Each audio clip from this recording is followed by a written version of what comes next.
When we make a meal for our children, of course we want to make it balanced. And there's been a lot of talk about how much carbohydrate, how much protein, how many vegetable servings every day we should give to our children. And that is important, but we can't lose sight of the fact that a meal is so much more than nutrients. A meal shows our children that we care for them, that we love them. And that's not to say that parents who are too busy to cook for their children can't find other ways of showing them love and showing them care. But the fact is that from the minute our children are born, they're dependent on us for food. So if we do have even half an hour or 20 minutes in the day to make a fresh meal for them, it's really so much more than providing them with nutrients. We want to compose a meal that's fresh, that's attractive, and then we want to sit down with them and share it with them.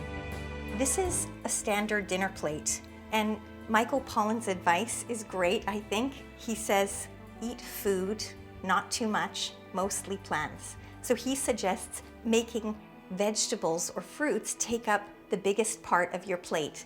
I think that's absolutely right. And one other thing I have to add to that is that children do not need to eat off of a plate this size. In fact, neither do we in most cases. If we go back to smaller size dishes, a plate like this that's covered in food is just as satisfying, looks just as appetizing and appealing to a child as a plate this size. And a child served on a plate this size will definitely eat more than a child served on a plate this size. Drinks are the same. I like to feed my children water for most meals because it's really the best liquid that they can drink. But if you want to feed your children fresh juice once in a while, that's great. Just choose a cup this size. I'll show you. Say I'm going to give my child a cup of juice. And I say, here you go, here's a cup of juice. This, a child will accept. What if you handed him this?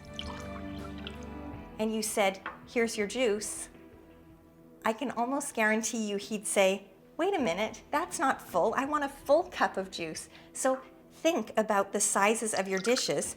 And even for the adults in the family, this is probably a good sized dinner plate, except when you're having company over and they might think you're a little bit weird to have such small plates.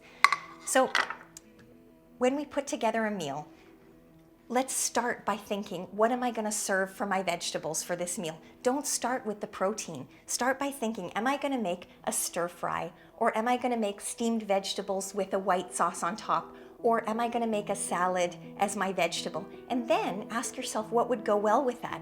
Could I make a quick fish in the oven? Could I make some homemade chicken nuggets on the stove for the kids tonight? And after that, think about what the starch is going to be. And of course, the more whole grain the starch is, the better it is for your children. So if you can use brown rice instead of white rice, or if you can choose quinoa pasta instead of plain white pasta, or even whole wheat pasta if your children can eat wheat, then that's much better for them than the processed version. Go unprocessed as much as possible with children.